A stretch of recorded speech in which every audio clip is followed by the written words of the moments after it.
Aí se coloca um problema para uma perspectiva nacionalista. Como definir a entidade nacional? E Mário de Andrade ele adota uma perspectiva em que ele estabelece uma espécie de uma cadeia. Ele diz, é preciso ser moderno. Como ser moderno sendo nacional? E o que é o nacional para Mário de Andrade nesse momento? Ser nacional é ser popular. E como se define o popular? O popular é o folclórico. E isso explica o interesse do Mário de Andrade pelo folclore, que percorre a vida dele toda. Esse período, vamos marcar aí de 25 a 30, 1925 a 1930, é o mais produtivo da vida do Mário de Andrade. Em 25, ele publica o ensaio A Escrava que Não é Isaura. Em 26, ele começa a redação de Macunaíma. Em 26, ele publica Losango Caque, que são lembranças do tempo dele no serviço militar, em que, não vou ler para não ocupar muito tempo, em que eu destacaria um poema muito bonito chamado Cabo Machado. Em 27, a publicação de Amar, Verbo Intransitivo. Amar, Verbo Intransitivo, talvez vocês conheçam, ele chama de idílio, que é a história da relação de Carlos e Fräulein, que tinha sido contratada pelo pai do Carlos para fazer a iniciação sexual do adolescente. Em 27 também ele publica Clã do Jabuti. E eu vou citar só 3 poemas para não me alongar demais, que estão no livro.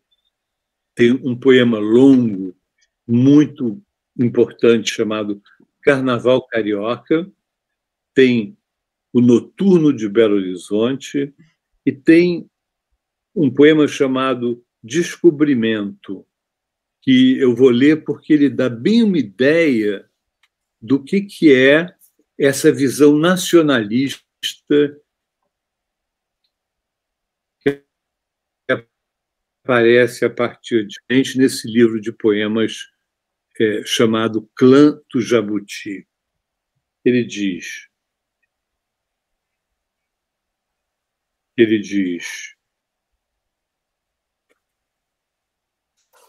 abancado à escrivaninha em São Paulo, na minha casa da Rua Lopes Chaves, de supetão, senti um friume por dentro.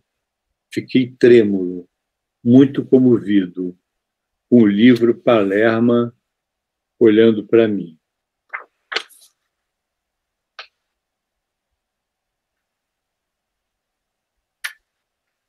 Não é que lembrei que lá no norte, meu Deus, muito longe de mim, na escuridão ativa da noite que caiu, um homem pálido, magro, de cabelo escorrendo nos olhos, depois de fazer uma pele com a borracha do dia, faz pouco se deitou, está dormindo.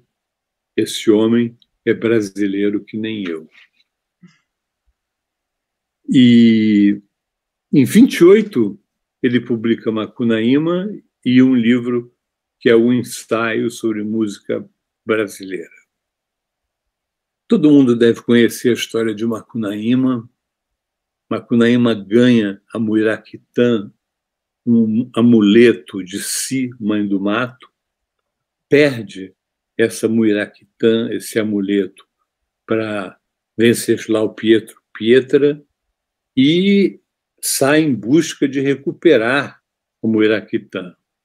No final, ele perde definitivamente a Muiraquitã e termina virando a constelação da Ursa Maior. que significa esse amuleto, essa Muiraquitã? A entidade nacional? Mário de Andrade nunca foi claro com relação à compreensão que se deveria ter do subtítulo do livro, que é Um Herói Sem Nenhum Caráter. Ele hesita em caracterizar Macunaíma como o retrato do Brasil. Às vezes, Macunaíma parece, ou Mário de Andrade pretendia que Macunaíma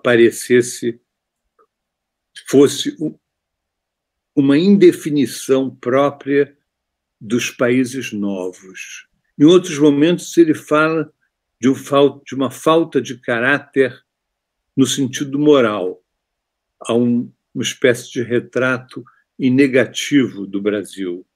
E a gente deve lembrar que os retratos em negativo do Brasil são muitos dessa época.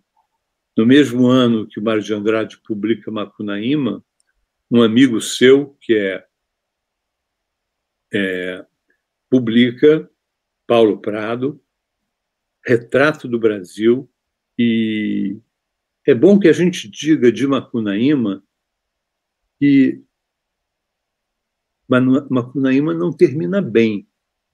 Macunaíma termina com a perda definitiva da Muiraquitã e com a morte ou a subida para o céu de Macunaíma, virando a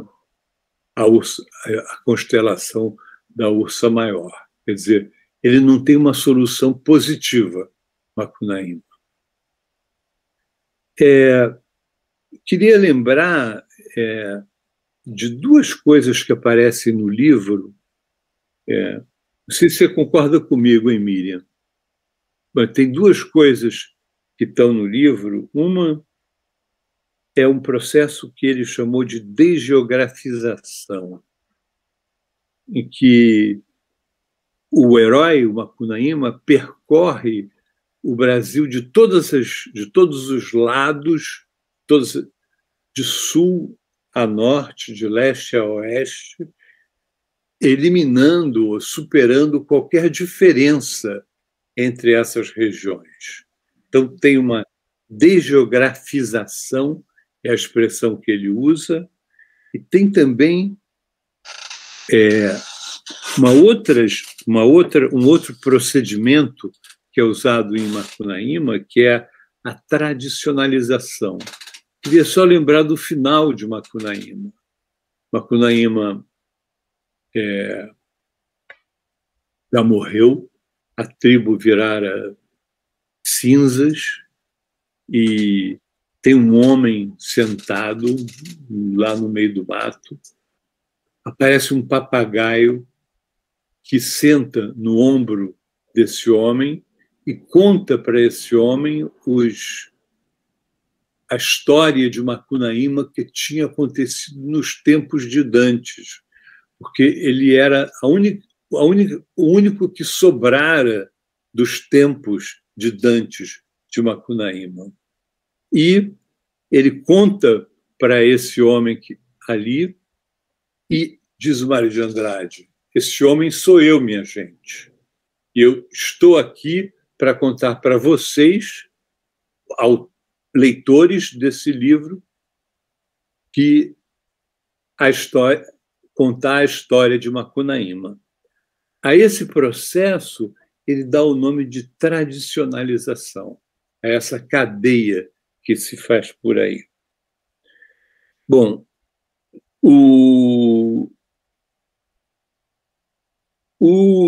em 29 ele publica um compêndio de história da música, e nos últimos anos da década de 20 foram concebidos os poemas que vão compor um livro chamado Remate de Males, que é publicado em 30.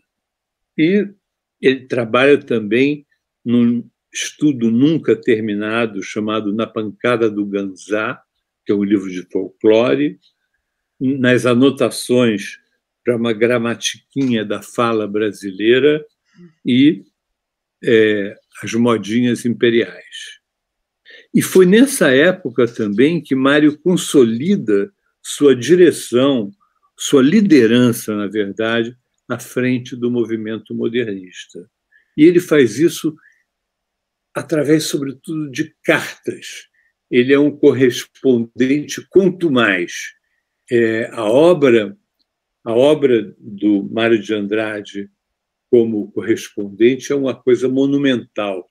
O Antônio Cândido tinha falado isso em 46, e hoje a gente sabe que metade dos meus livros aqui sobre Mário de Andrade são cartas do Mário de Andrade. E, através delas, ele realmente consolida a liderança dele no modernismo. Aí, lembro só que nessa segunda metade dos anos da década de 20, ele faz as únicas viagens maiores que ele faz na vida, que são, em 27, a viagem à Amazônia, até Iquitos, e no Peru, e em 28 e 29, uma viagem que ele faz ao Nordeste, que é uma viagem de pesquisa mesmo, mais do que a primeira, e que ele faz sozinho. Mas eu vou deixar isso para a Iria falar. Muito bom, muito bom. O final dos anos 20, ele diz, tudo estourava no final da década. A briga Mário-Oswald, houve sempre uma competição entre os dois, e isso aparece de uma forma super agressiva, super ofensiva a Mário de Andrade na revista de Antropofagia, na segunda dentição, como chamava o Oswald de Andrade, da revista de Antropofagia.